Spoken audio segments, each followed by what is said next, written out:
All right, ladies and gentlemen, welcome to a Tuesday edition of the MSP Initiative Live. Today is June 14th, and we are right still at the beginning here, summertime, at least here in the US, North America. And yeah, I don't know how far people are driving. I'm sure flights are a little bit more expensive than you thought, but here we are. I'm thinking a lot of staycations. I could be wrong.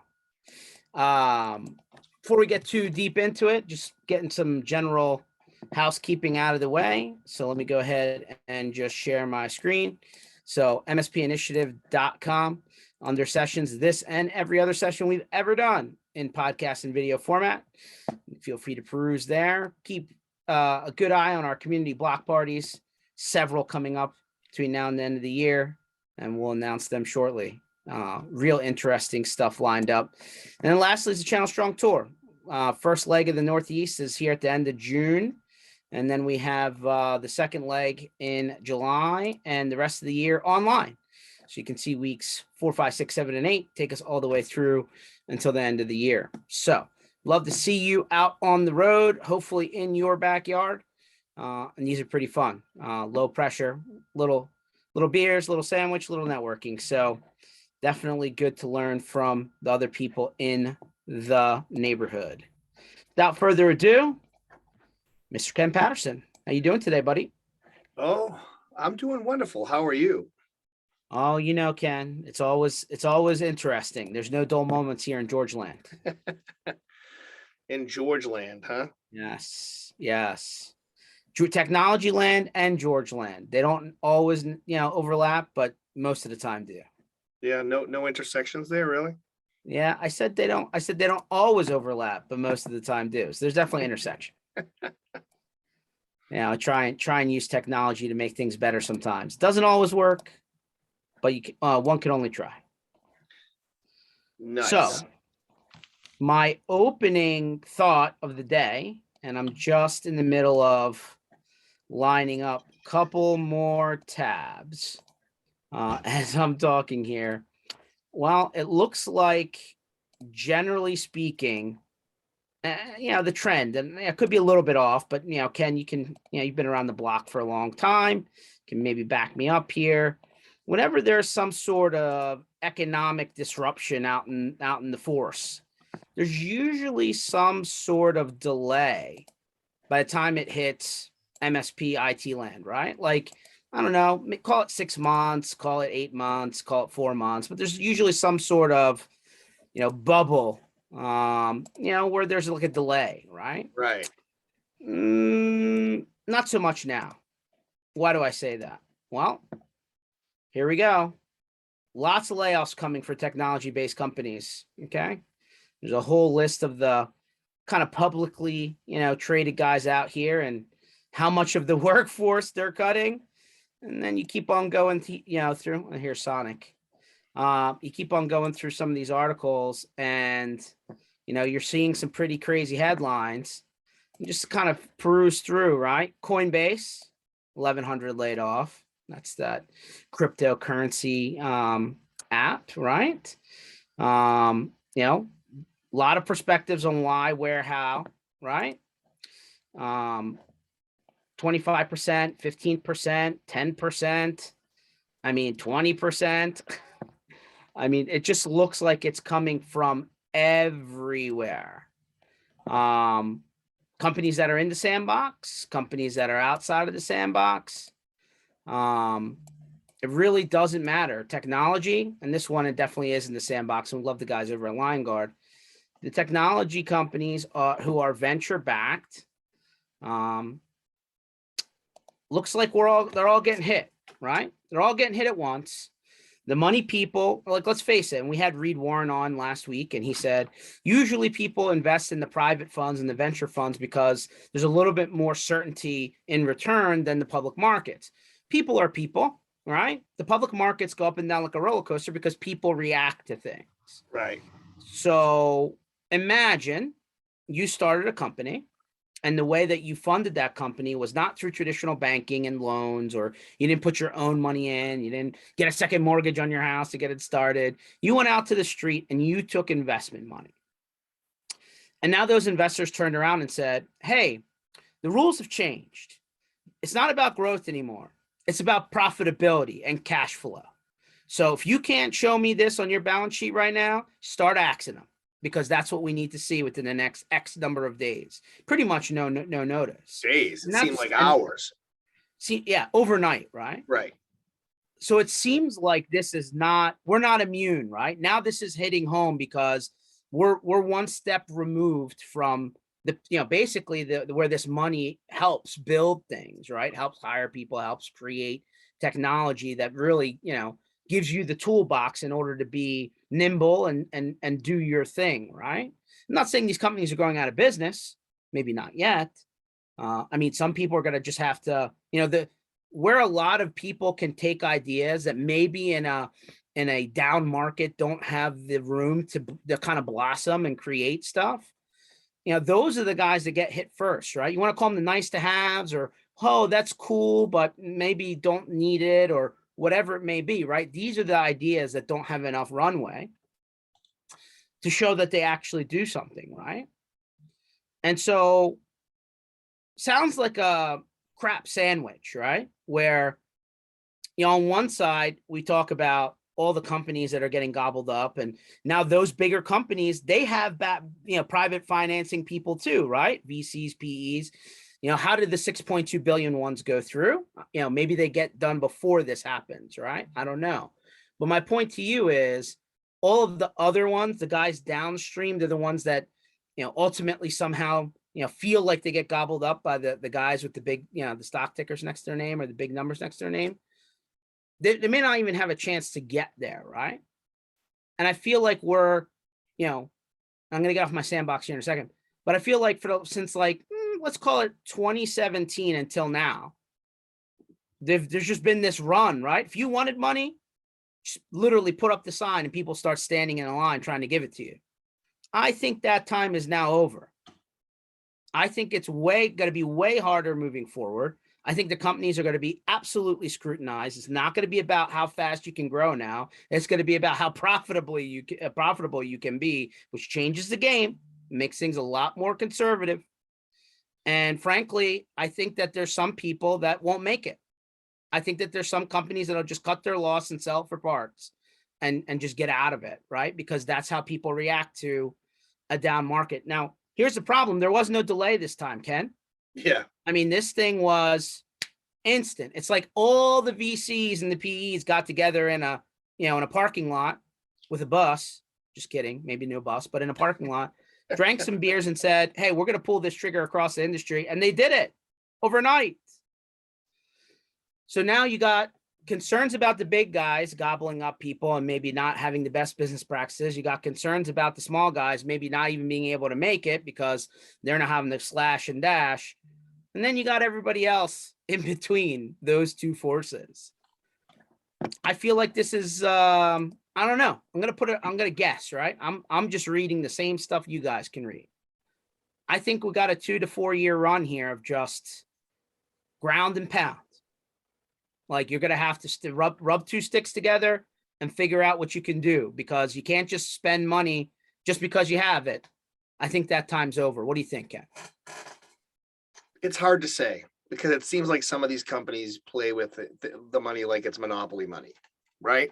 Some of the companies, not all, but some of them play with it like it's monopoly money. And then the flip side of that is I think the mature businesses that are going in the right direction and have set up a plan and are working that plan are possibly going to move through this. And the only reason I don't feel like it's all doom and gloom. I do think it's going to affect a lot of businesses, and I do believe you're correct. Some businesses will sell for parts, and that stuff will happen. But I think of from an MSP perspective. Again, I'm still fairly new to this vendor stuff, right? I've only been on this side of the fence for 3.5 years. So, although I guess that's like dog years when you're talking about this business, but my experience on the MSP side was clearly much deeper. And I just remember the 90s and the 2000s when we had those two big divots, right? Where we hit this, everybody was panicking, right? Nobody wanted to, well, personally, I didn't like to use the R word, because I felt like if I talked, the more I talked about it, the more I felt it, and I just didn't stay positive and move forward. And we somehow got through both of those in really good shape, because we were planning properly, because we were doing all the things, we talk about the things we talk about on the show all the time, right? Talk about getting the process in place and, building your business from the core out and getting things in line. I still feel like what we do is at the top as far as businesses are concerned. Sure, a lot of business, I'm sure the businesses outside of us are going to struggle a little bit more, I feel like, but I feel like the businesses that we run, they still need us. They still need security. They still need to get to the cloud. They still need, so I feel like the spending is going to be there on that. Will some things slow down? Sure, because obviously, Let me put some more context to it. Sure. We all like graphics and charts, right? So these guys, it's called SAS Capital, right? They're a funder. Okay, they're another pool you could go after for investment, a little bit of investment. They create this thing called the SAS Capital Index, right? And effectively, this gives private companies an idea of how to value themselves based on what the private sales have happened versus the public market. Okay. So 2 charts here that are worth mentioning, right? So this is 2008. This is today, or let's call it May 31st, right? 2008. If you sold your company in December of 08, you do a 2x. Okay. During 20 and 21, it went a little bit higher than 16x. And now here in May, 8.3. So we're not at 2008 numbers yet, but I mean, it cut the potential value of your company in half in less than 6 months. Yeah. Okay. So this chart tells a lot, right? This other chart is, hey, here's how the collective performance, let me just move this. There we go. Versus the NASDAQ, right? So you have the S&P 500, you have NASDAQ, right? And then you have SaaS companies, private SaaS companies, as a collective with transactions over this time, right? You can see how they overperform. These sales show that they overperform the traditional markets. But again, right in line, right? It's coming down in value. So if you're a founder of a company or a group of guys or girls or somebody that has a good idea comes out and says, hey, I'm going to go find money to start my, to prove my idea.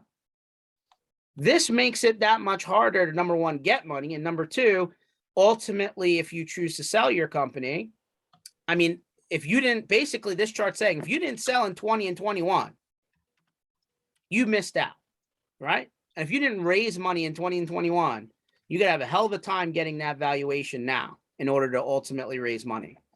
I believe that this chart continues to stay down, I think 2 to 4 years. I mean, it's going to, like the stock market, go up and down. I don't think we're going to see 16x before 2025. That's my opinion. Yeah, so you just plan for that. That only affects you if you're selling.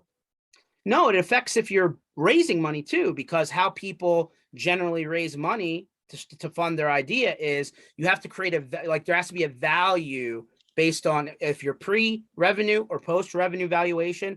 And then they take usually a percentage of the company and they liquidate that percentage in order to raise money, right? Right. And Darren's point is valid too. 16x is quite a number.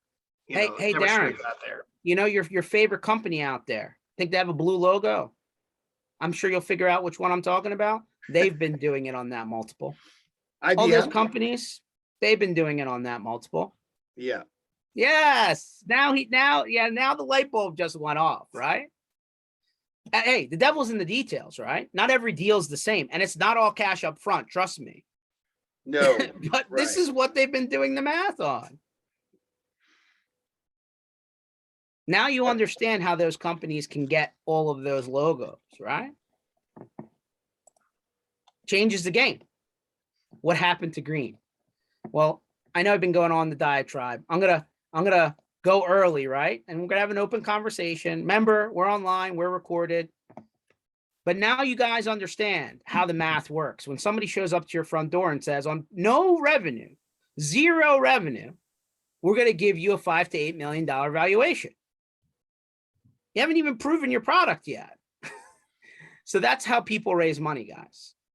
That's how people sell these companies. That's why, that's where the benefit is to even go out and do this, is based on what that math has been for so long. And now it doesn't look like it's going to be that way for a while. And, when you're in early phase companies, you gotta show high growth, low churn, right? That's the magic mix. But you're usually doing that at a net loss, or maybe even a break even. Second, you got to start to show cash flow and positive revenue. You can't have the same number of people you have. You got to start turning some lights off, some servers off. You unfortunately put some people back out on the hiring pool, which, let's fast forward, Ken, all those people in technology land that have been getting paid really well. It's like a housing market. When there's a lot more houses on the market, you're not gonna get the top value for your house. It's the same with employment, right? Can't expect the absolute top possible number when there's so many people on the street that are pretty good people. Tim pops in. There you go, Tim. True. When you have 2% cost of money, there we go. He gets a little bit big. Let me zoom out on this. Well, that was Darren. Yeah, that was Darren. He's like, Darren, you can unmute if you want, buddy. When you have 2% cost of money, you can do all sorts of stupid things. Higher rates make a lot of people rethink their mind. 100%, Tim. Like when the market, when it's if it's 0.9% interest rate, effectively money's almost free, right? Like I love when people go buy cars, 0.9% for 60 months, practically giving you the car free, cutting it up in the payments. Yeah, 100%. Once it becomes expensive, everybody changes their mentality. Darren pops in and says, good blurb from a newsletter soon after COVID hit and the world stopped.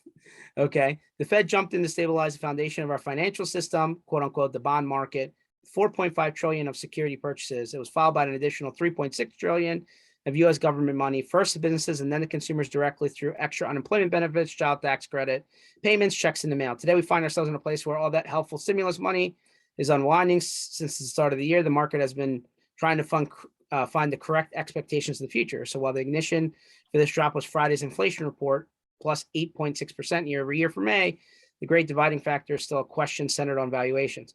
I mean, listen, like that last word there, George, based on what you're saying. Yeah, driving, not dividing. Yeah, quite a mess we're finding ourselves in. And so anyway, yeah, not thrilled. I can't talk very much. I'm a little sick from a recent hotel stay. But I have no idea what you're talking about, Darren. All I know is learn how to take care of yourself, buddy. Yeah. No, but I think that you're going to see the free money, which has fueled everything in the last. It's even before COVID. It was not just COVID, but COVID just put the accelerator on it. Is what everything is. Is what everything is. It's all coming to roost now, clearly. So we'll see. Darren, I agree 100%. I was just going to mention about COVID as well, right? So that's kind of accelerated everything. It's just a weird world still because of COVID.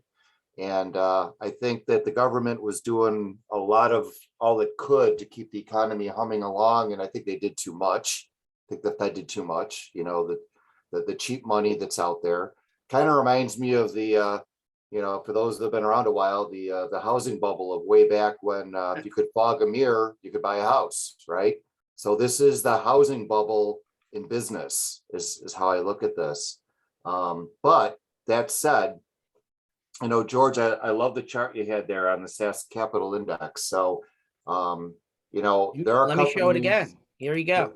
Well, there are companies that are out there looking for bargains, right? I mean, this is a sale on companies. If you have a company that's got a good value proposition, that you've got some decent recurring revenue models, that you're low with debt, I think you're in a good place and you ride this thing out. I think it's important to look at, what your business situation is.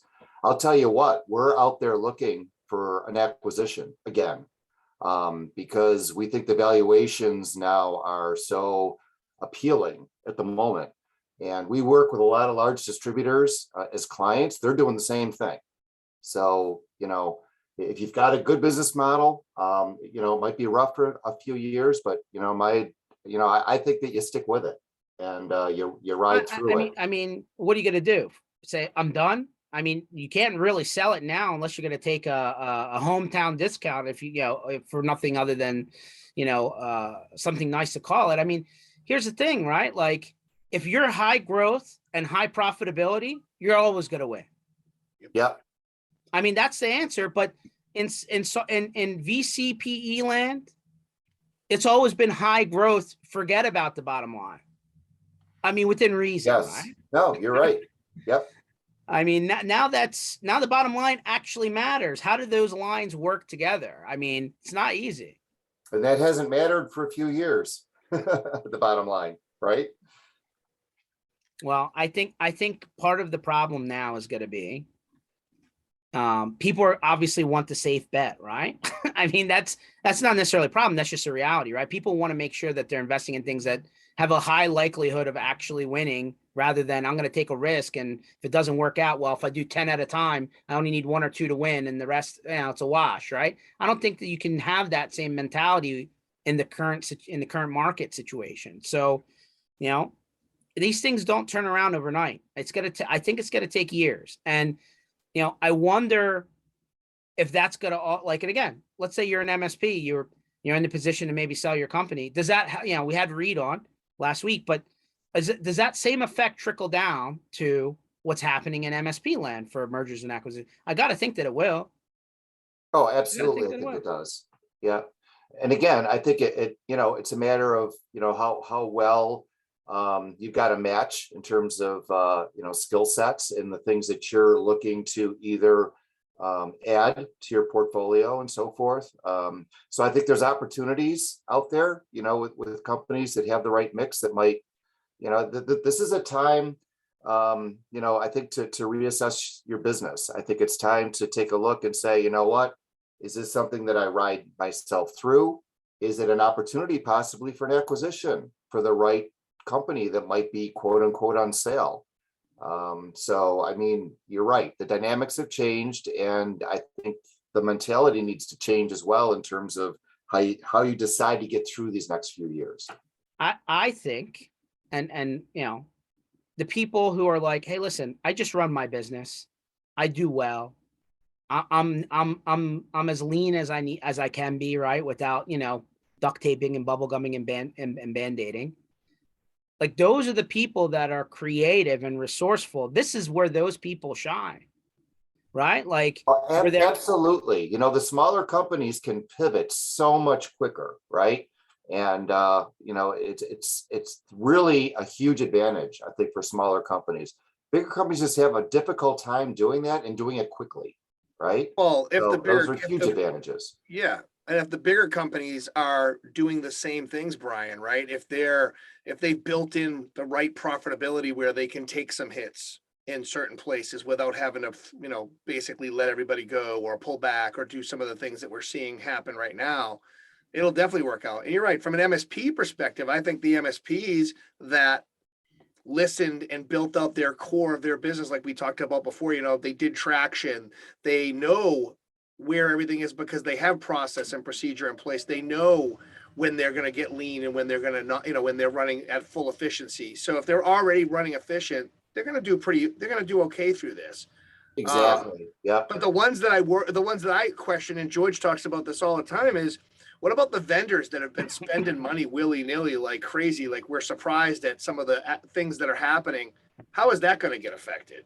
Oh, absolutely. You've got the line guards out there and other companies that are similar that, you're going to see, some of these guys go away. And that's something to prepare for as well. If you're heavily invested, I think you take a close look at your vendors. If you're heavily invested in a vendor in a particular market and they've been, like you're mentioning, Ken, I think you've got to reassess that too and say, what's my plan B if these guys go belly up? Because, you know, if that's a big part of your business, that's something you absolutely need to look at. Yeah, and I think Lion Guard is fine because they weren't one of those companies, at least from what George and I have seen, that goes out crazy spending money. No, I agree. Yeah, I'm from just that saying, you know, standpoint, like but it them does, cutting back. yeah, I mean, it does some make you can cut worry. back and some will just be done.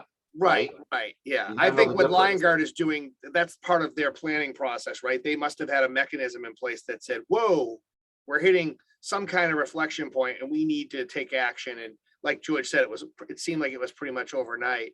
So that might be their mechanism for fixing, and hopefully, you know, that all I mean, goes away. I'm speculating here. Let me Yeah. just put you in a position. If you have raised a ton of money, you have what they call an offer sheet, right? They give you time-based money infusion based on you hitting certain metrics. And then your investment, group comes to you and says, you need to hit this percentage of profitability or you will see no more money. Right. Well, you know, yeah, if a vendor is heavily VC funded, they're exactly in that boat. They're absolutely in that boat. That money spigot will be shut off so quick, and they'll divest themselves of that company if it doesn't fit, you know, their metrics anymore.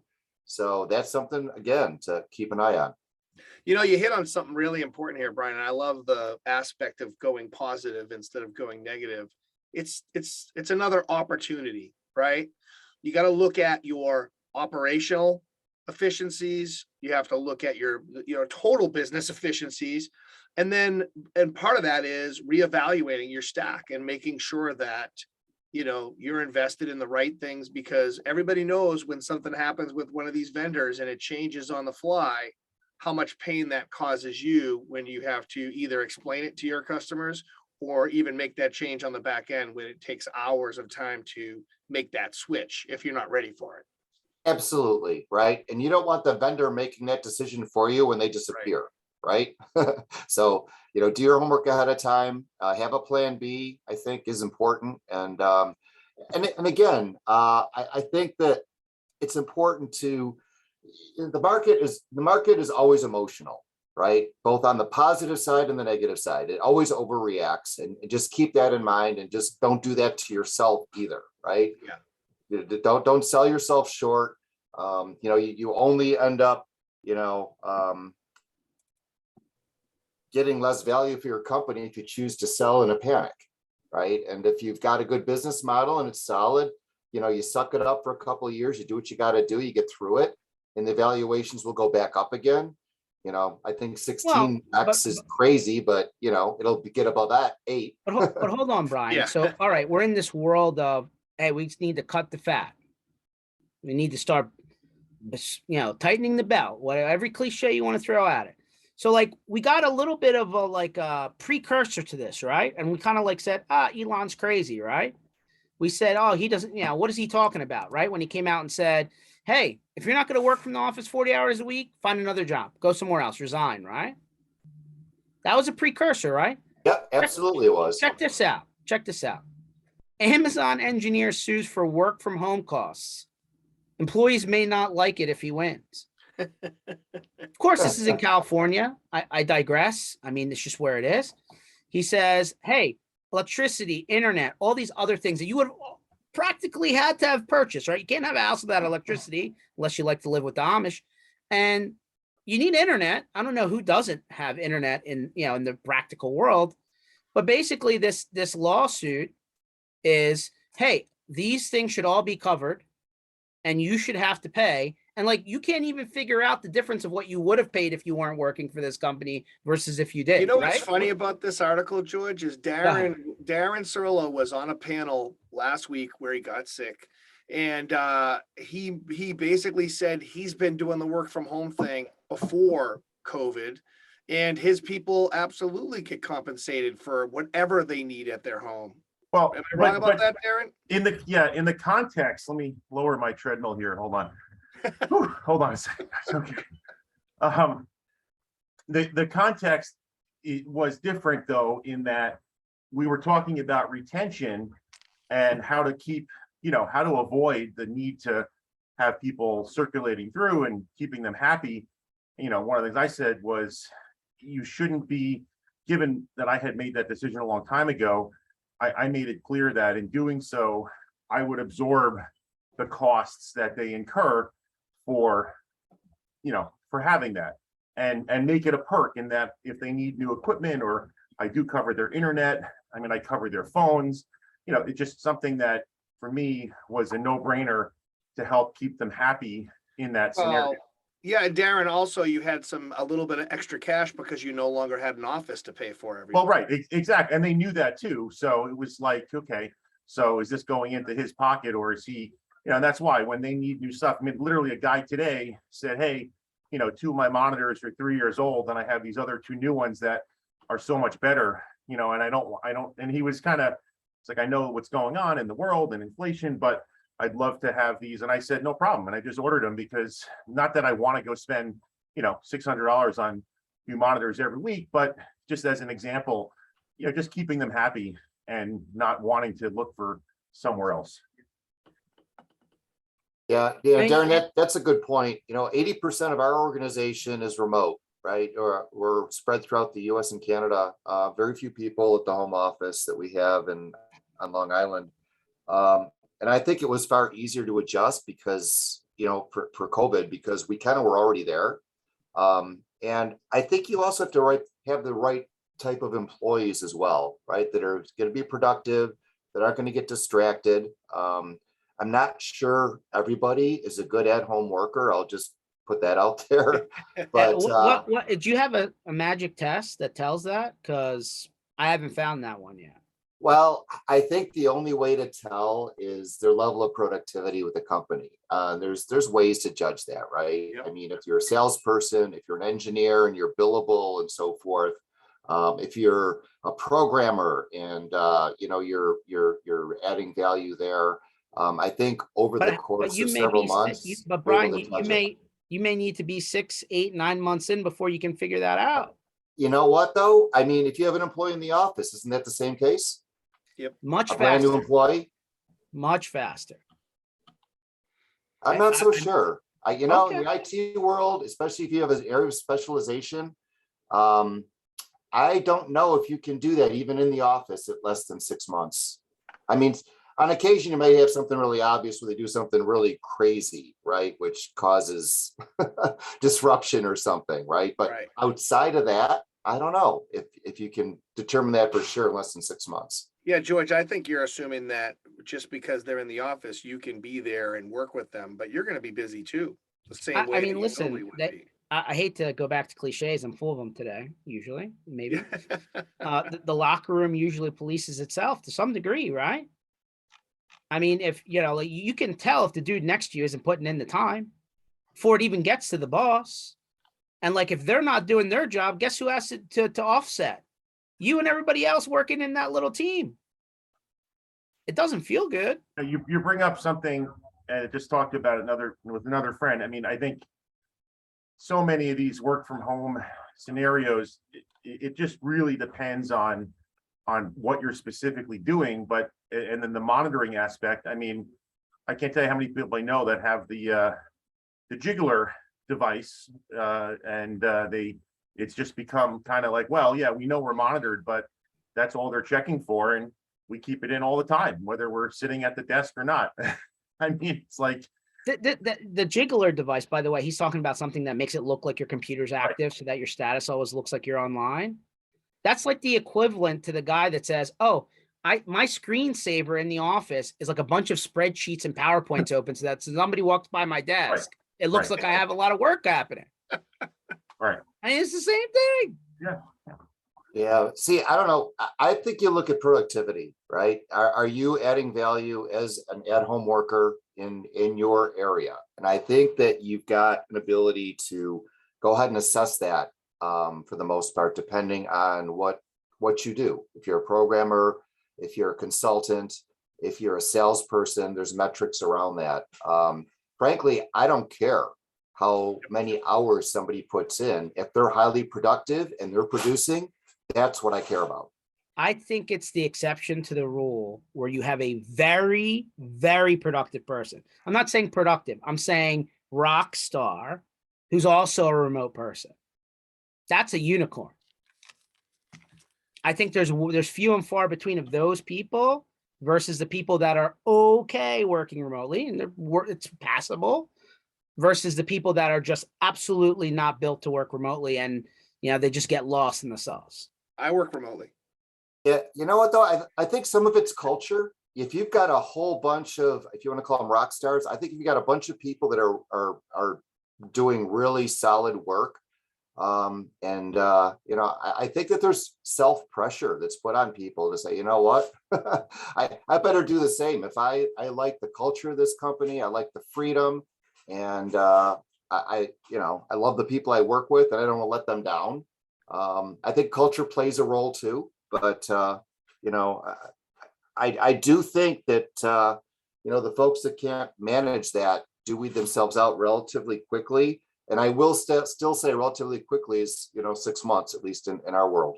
Well, but in VCPE land, that was overnight. You know what? I think I kind of agree with George. You go through when you're in the office, whatnot, there's certain social earmarks that you can pick up on when people are goofballs and dead wood.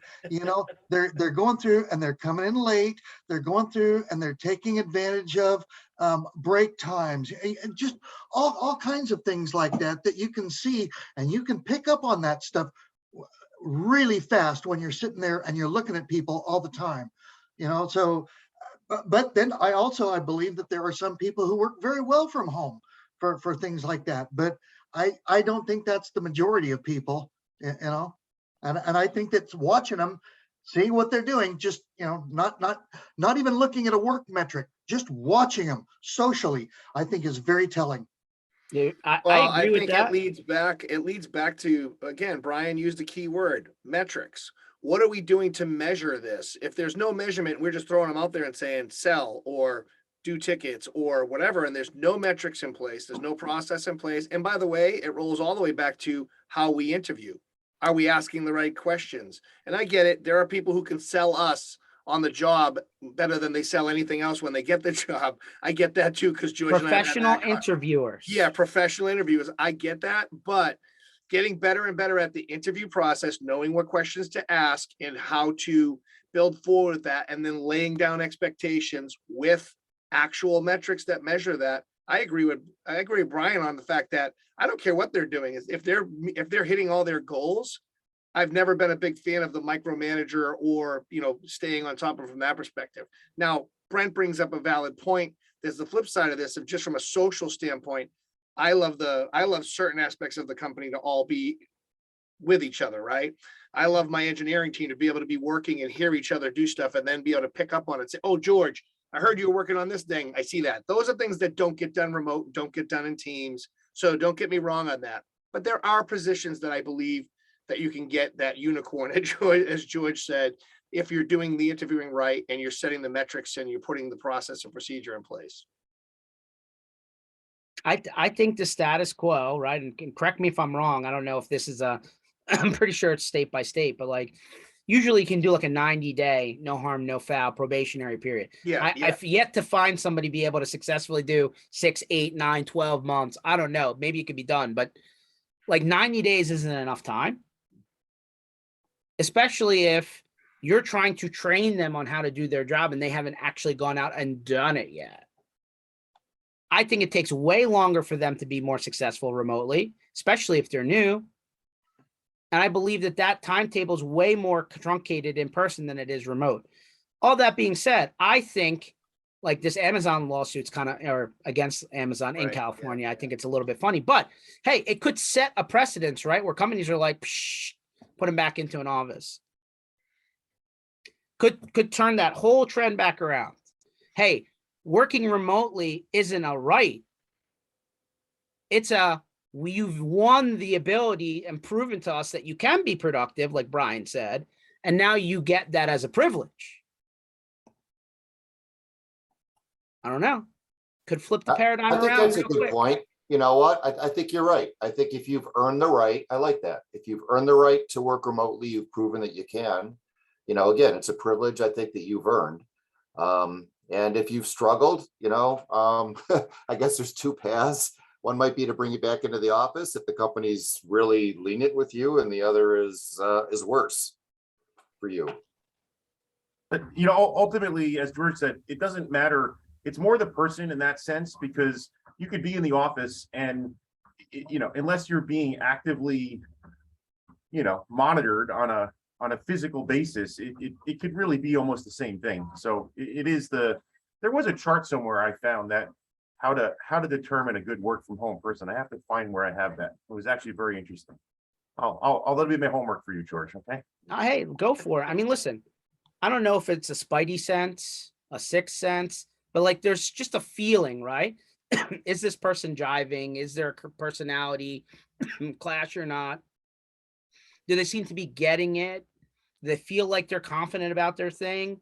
Like these are things that are hard to tell through a screen. So then you go back to the metrics, right? How many calls, how many tickets, how many projects, how many emails, how many, you start to like take a look at the granular things, and like those things do count. But like, to your point, it depends on the role. If you're in sales is a very easy thing to measure, right? Hey, here's what you need to sell. Here's the amount of things that you need to sell within this period of time. And I start working backwards from that number, right? Like it's a number. It's not a variable. It's not a wish-washy. Like this is the number that you need to get to. This is your goal number, right? If you don't get there, then you didn't get there. Now, did you do the things that you needed to do to get there? Different story. You can work backwards from that. Like, I guess you could do the same with tickets, right? Hey, 100% of the tickets came in. Joe Smith did 80% of them, and the rest of the people did 20. There's an imbalance, right? That doesn't make sense. So like, but knowledge transfer, right? And some people, hey, let me reverse this around. Let me switch the direction. Some people are very productive people when they're not being bothered. When the phone's not ringing and people aren't stopping you in the middle of whatever you're doing, a lot of work gets done. And maybe you're more productive at 2:00 in the morning than 2:00 in the afternoon. If you can accomplish your work and it all fits the scenario, awesome. But if you're supposed to be in a chair at 2:00 to answer a phone call and you're not there, that's a problem, right? So there's a lot of variables here. At the end of the day, I just thought that was interesting. You take a combination of what's happening in technology land, which is, hey, the company has to decide who to cut. They're being forced to do this practically overnight. All of these companies, I can go back and reshare the screen if you want. So how do you then go back and quickly decide who goes and who stays? Back to Brian's point, I got to say, well, this guy's a hard worker. I can't let him go. Or this person's not a hard worker. I can let her go. Or you need to like effectively make really quick decisions on who stays and who goes. So you have to base it on some sort of metric. I doubt it's just going to be, well, who are the most expensive people? Let's cut them. It's usually not how it works. I mean, I had a metric that told me who my most profitable employees were.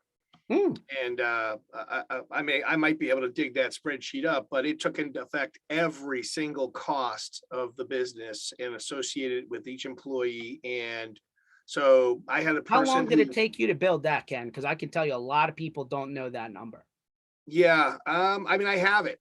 I didn't build it by myself either. I had someone who was a real Excel genius at the time, and I told them all the numbers I wanted to see and how I wanted it to look. And we got it to a pretty good place back in, when we were using this. I'm sure I could find it, but this tool basically proved out that my highest paid engineer wasn't my most profitable person in the company.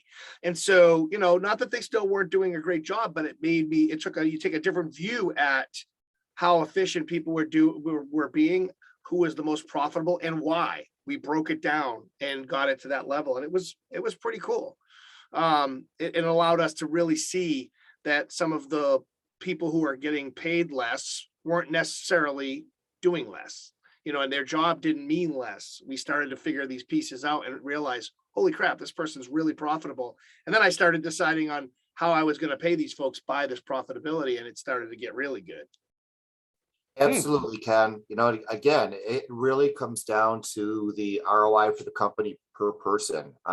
We look at each individual as kind of their own little mini company. What is your profitability and what's your contribution to the organization? And we have certain metrics on certain job titles that we expect people to be able to hit. And, you know, if you're not hitting it, we'll work with you to see if we can get you there. And if not, you know, then maybe there's a place for you somewhere else. But, you know, a lot of what we do also, and again, maybe it's because we're a little bit niche marketed in terms of what we do, but we usually know the people pretty well before we bring them on because they've been in the industry. They already are relatively up to speed on most of the technology that we already work with, and we know that.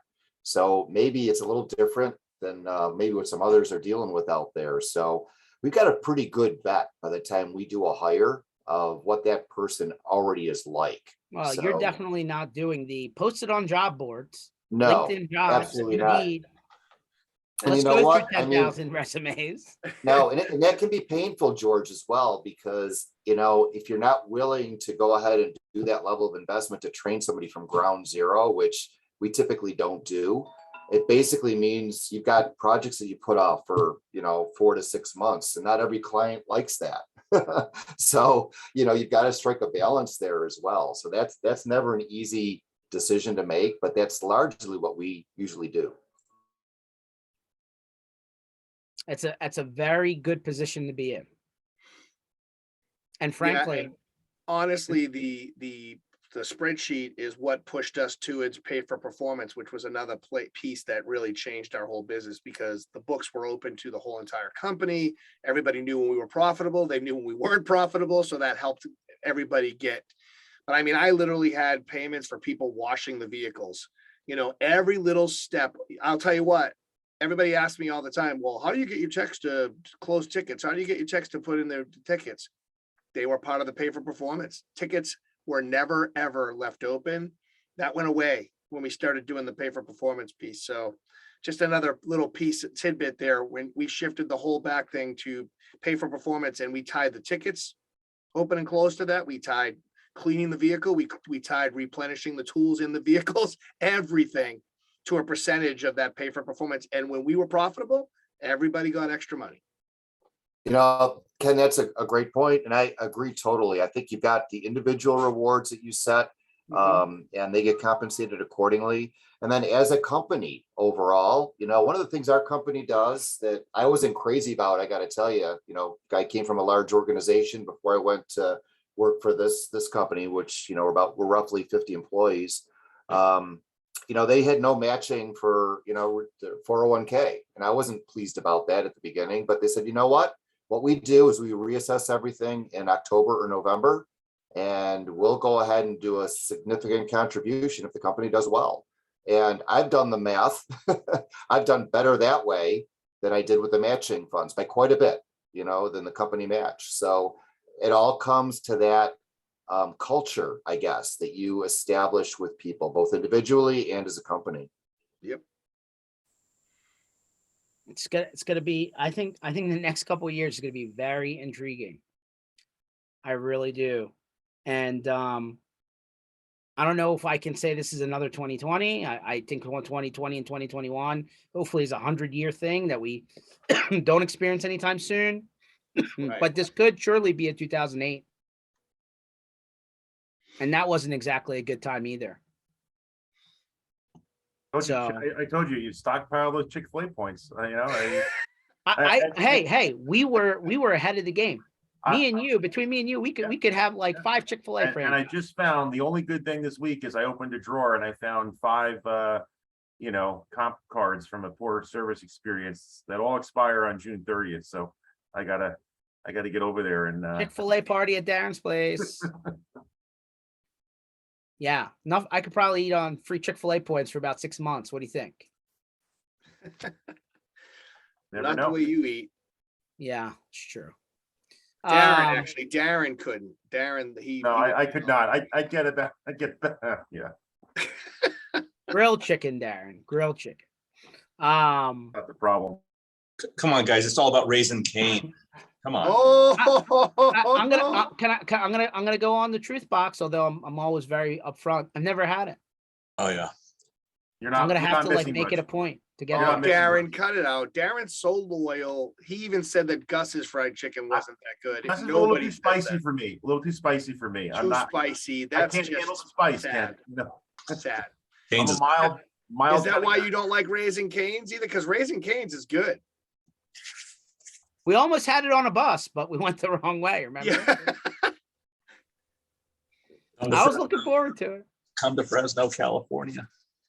We'll be there, maybe, or at least in that area. We'll be there somewhere for the end of the year. Irvine, Southern. More Southern. Yeah. But we have Raising Cane's on the in the Northeast. So they got Where? up there. I gotta look for Boston. one. I haven't Right run in that one right a while. in Boston, Com Ave in Boston. My kids drive there. They didn't care how far away it was. They would drive there to get that stuff. It's gonna be like the Coke and Pepsi competition. I'll bring Chick-fil-A, you bring Raising Cane's. We'll figure out which one's better. Oh, we all know Coke is better. Come on. I was actually just watching the I know I've mentioned it every once in a while, the food that built America. Yeah, they brought that whole thing up, Pepsi versus Coke. Intriguing times.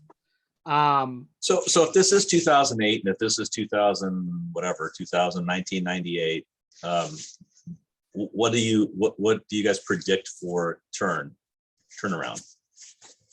When do we curve this? 2 Well, years, 6 years? I mean, here's the problem. I mean, the interest rate and the housing market and the gas prices, those three things usually are a triangle of truth, right? If they're talking about the interest rate going up for the foreseeable future, I mean, how do you get it back down to like 2% and below? It's going to take a dramatic turnaround from what's happening now. I got to think that that's part of the charting effect of what you have to look for now.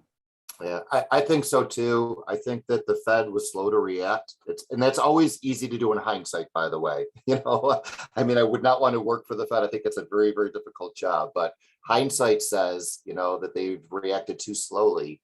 So now they almost have to shock the economy by really increasing rates very quickly. I'm hearing 3/4 of a point is likely, tomorrow, which is when they meet. It could be even a full point, which is almost unheard of, but it's happened before.